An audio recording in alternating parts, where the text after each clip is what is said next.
recently, but the whole matter then goes back, because if you're talking about the allowance of First Lady, then we are missing the whole point that has been made. The point has to do with the recommendation of a committee which places the spouses of presidents and their vices in the Article 71 group.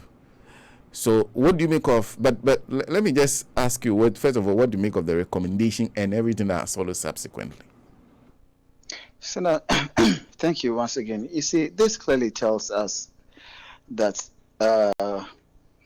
in Ghana, you would have to be in a certain group or certain limelight to be, able to enjoy the benefit of the country, i.e., the national cake. This is a committee set up by the president to make recommendations on the emolument for Article 71 holders.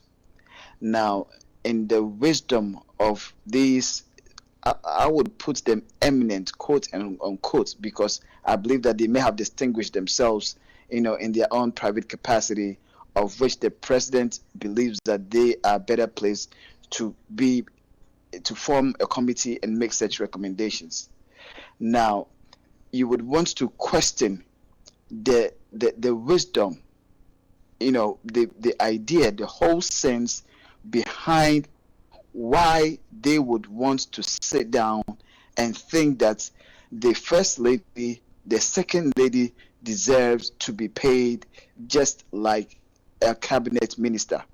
I want to believe that they are experienced enough that for all they may have even private companies on their own or their own businesses that they run, and they have a means of which they ensure that there's value for money, there's an output that anyone that they get paid or they pay, that person deserves to be paid. With that experience and their whole life in corporate or wherever they've worked, they know that before you get paid, it has to be as a result of an agreement, as a result of work that you do. In this instance, what influenced them for them to compare the first and the second lady to that of a cabinet minister in terms of work when it comes to the functions of it? Which part of our constitution, what contract does the people of Ghana have with the first and second lady, of which this so-called distinguished men would have to look and say that we would have to pay them?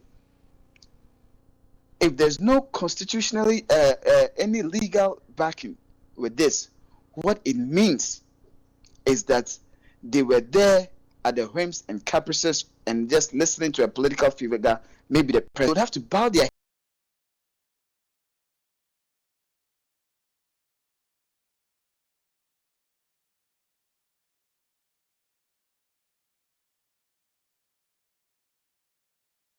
head in shame. We have to call them out for who they are, for not being honorable enough, for not showing competence enough, for not showing empathy, that moral responsibility that comes with being a Ghanaian. These people have failed in that regard, and we have to call them for who they are. No one in his right frame of mind, no one with that ethics would get up and try and pay people who have no contract with any company or anyone or any country. That is the first thing.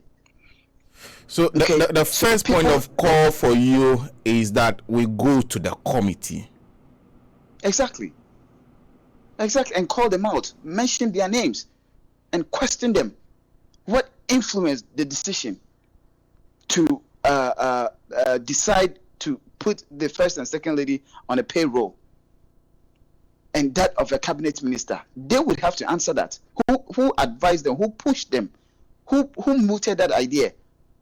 We need to establish that.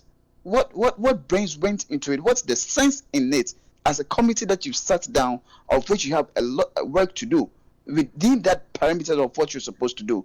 You decide to go outside the box and import something inside and begin to regularize it or attempt to regularize it. Why? So we cannot take them out of the equation. And if we don't hold them responsible, equally responsible, it will be a pattern as it has always been. Sometimes, we blame presidents, we blame, politicians, and so-called, civil servants or eminent people or intellectuals run away with their bad deeds. Maybe one question on that. The committee is a committee that's supposed to be constituted by the president. The president gives them terms of reference, even though they draw their powers from the constitution. The constitution explicitly says that the president shall constitute the committee. And so I'm guessing the terms of reference came from the president. When they were done, they submitted the report to the president. Yes. It is for the president to reject or accept those recommendations in line with the constitution description of what an Article 71 office holder is. Having that in mind, perhaps then I'll let you move on. Well, Senator, you'd also have to understand that no one is questioning the legality of the committee. Okay, what we are asking is their independent professional knowledge and experiences that they brought to bear. Okay, in this instance. So we are questioning their work. They had, a frame of which they were supposed to work within. Yes, but in that frame, did it stipulate that you would have to ensure that the first lady and the second lady are elevated to a cabinet level and get paid? Was it in the terms of reference? Even if it was, in their own independent knowledge and experience and their understanding of the law, what did they propose when they read or when they saw that statement in that framework? What were their reactions? Were they able to tell the president, Mr. President, this is illegal, it's unconstitutional? Or they embraced it, they kept quiet, they became sycophants and decided to go according to whatever that the president has asked them to do? In that instance, then we shouldn't have called a committee in the first place. The president could have just given a recommendation and that's it. So we don't need any independent brains, so-called independent brains. So the committee members did not help. And we have to call them out and tell them in the face that you are part of our problems today. You are the reason why the first lady and second lady got paid in such a huge quantum amount of money. We need to call them out and let them know, so that the next time when people are called to be part of a committee, they will make recommendations in the interest of Ghana, and also know that when they do the wrong things, the Ghanaian public will deal with them for who they are. So that's the first thing we have to, Senna, we have to look at. The committees, their names, and we have to interview them. You have to interview them and let them tell us the wisdom that went into that decision. We need to understand that. As for the president, yes, we will come to the president for endorsing whatever that recommendation that came from the committee. And when you put things together, clearly you could tell that it was more like the president went for his poodles, brought them to the table and asked them that this is what I need you to do. And they were so excited and said, Mr. President, we will master you through the entire period, whatever that you say. Forget about credentials, forget about our moral responsibilities, etc., etc. Your word is final. And they just did whatever that the president wanted them to do. And that's why we had what we have currently. As for the president, the least said about him, the better. He's been the most insensitive president of our time. If a recommendation of such nature has been placed on your table and you okayed it and you endorsed it, it speaks volume of who you are. When you're on the platforms, you shout, because of COVID, we don't have money. Because of COVID, everything is because of COVID. Not knowing behind the scenes, you are paying your wife like a cabinet minister. Why? How? No very well. Senator, look at this amount of money that have been paid to the first and the second lady. Like I said on our show the last time, if you look at the salaries of nurses, and you reconcile it with the number of nurses that could have been employed and paid with that money, and what these nurses would also in return do for their family, the mouth that they will feed, the school fees that they will pay, the capacity that will build in their family, so on and so forth. This would have been a value addition to the nation. But here we are, and the sad part, this money that were paid to these the first and second lady, these monies were not even used. They were there. So they don't even need it because they have 1,001 avenues of making money. And they are just stashing the money. When Ghanaians are hungry and they need money for survival, to open doors for potentials to be realized. And the president is just paying people who have more than necessary and they are just hoarding the money. What's the common sense in this? What's the logic here? You know, and the one key thing that we have to acknowledge is that, Senna, if the first lady and the second lady, they know that it's inappropriate. They know that it is wrong, and yet they accepted it. And that's the reason why they have returned the money. Because if you deserve something, if you believe that you've worked towards something, that you've earned it, you don't need to return it. You don't need to return it. So for them to return it, it's an admission that they know that they don't deserve the money. That's what it means. They know they don't deserve the money, and that's why they would have to return it. But on a larger scale, Senna, on a larger scale, this should open the Pandora box for us to review that Article 71 and the beneficiaries. This is the time for us to do that work, because it appears that if you are able to get yourself in that, count in that box, you join the group of men that would constantly have the largesse of the country at any time. However, no one is able to question their output with the amount of money they receive and other facilities that the state gives them. They are receiving huge fats of money. They have cars, they have cooks, they have gardeners, and all these things. But at the end of the day, Senna, what is the output? What have been the output of these people? How do we reconcile and know that, okay, if we are paying you even 40,000 Ghana cedis a month, 30,000 Ghana cedis a month, if you have a driver, if you have a house, if you have all these things, your output really, is exact or justifies whatever amount that you are being paid. We need to begin to look into it, because it makes no sense that you would have a minister for road and transport, and all we see is unnecessary debt on our road, It doesn't make sense. We can't pay you, give you all these resources, and yet the output is nothing to write home about.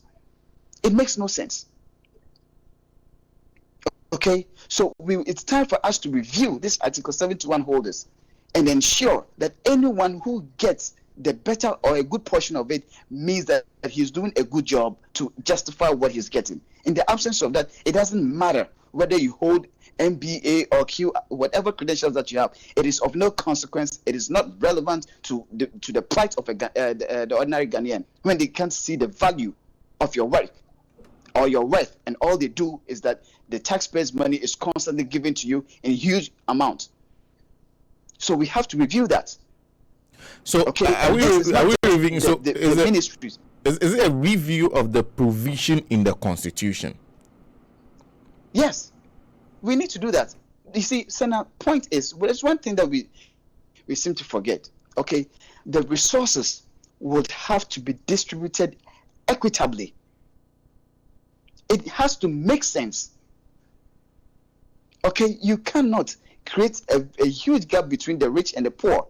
Okay, and expect that the poor, with all the obstacles that they have, would make it on their own and join the elites. It's not possible. So when you receive whatever amount that you have as a president or as a nation, you would have to ensure that each and everyone gets what they deserve, because they are Ghanaians, because they pay their taxes, because they are contributing to the country. It is not an individual's pocket money that is feeding the country. It's the resources of everyone. So we have to share it equitably. That's what we need to do. So we have to review the Article 71 carefully and make sure that anyone that's in there, his works justifies what he's getting. If his works doesn't justify it, that person would have to be taken out. It doesn't matter what portfolio that person holds. As long as your output is not equivalent to how much you're getting paid, there's no point in it. There's no point.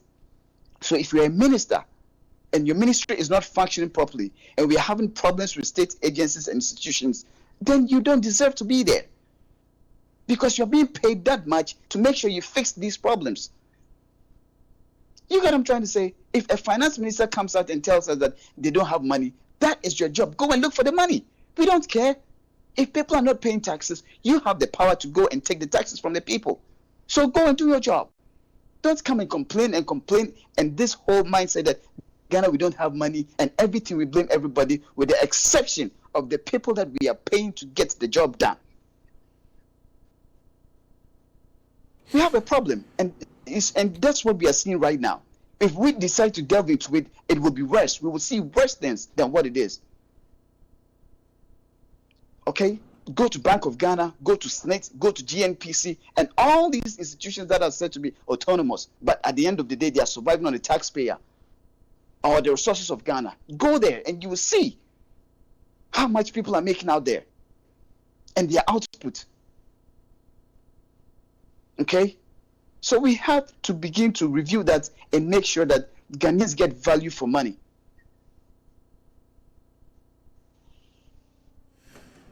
Well, in the meantime, I think one of the things that we are all talking about this morning, and based on which the New Patriotic Party, and when I was doing my narrative, I talked about what John Boyd was calling for, that what the first and second ladies have returned is the allowances that have been paid to them since 2017. We understand that there's always been that arrangement in place that leads to the payment of allowances to them that was paid to their predecessors or former first ladies when they were in office, among others. What do you make of that decision? Because it looks like they are not paying back monies that have been paid on the recommendation of a committee. Well, Senna, what I would say is that, in my personal opinion, I believe that this particular whole payment or compensation for first lady, second lady, it has outlived its usefulness. We don't need it anymore. We don't. It would have made sense probably in the past, but as in today's Ghana, we don't need it. Now, you see, the comments from John Boyd, it's more or less like a blue kiosk comment. He doesn't understand the arguments. He doesn't understand, what it entails. The issue we are talking about is the fact that there has been payment made to first and second lady as if they are cabinet ministers. Okay, that is what we are talking about. It has been placed in there for elevation, and that's what they've been benefiting. And what we are saying here is that this thing is more or less like a convention. And like the former deputy minister for finance said, yes, as a first lady and second lady, there are some functions that you would perform, in the interest of the country. For example, some conferences, meeting some delegation as a first lady, meeting, your counterparts, so on and so forth. It is, working and also helping the image of Ghana. Therefore, when you're going on such trips and you are doing such works for Ghana, you deserve to have some allowance. So in that spirit, yes, it is okay. But where it becomes, mandatory, becomes binding, becomes legal on the state, that as to whether you are working or you are not working, you have to be paid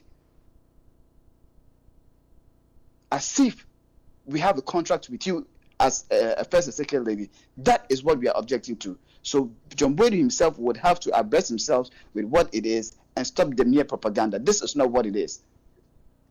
This is not what we are talking about.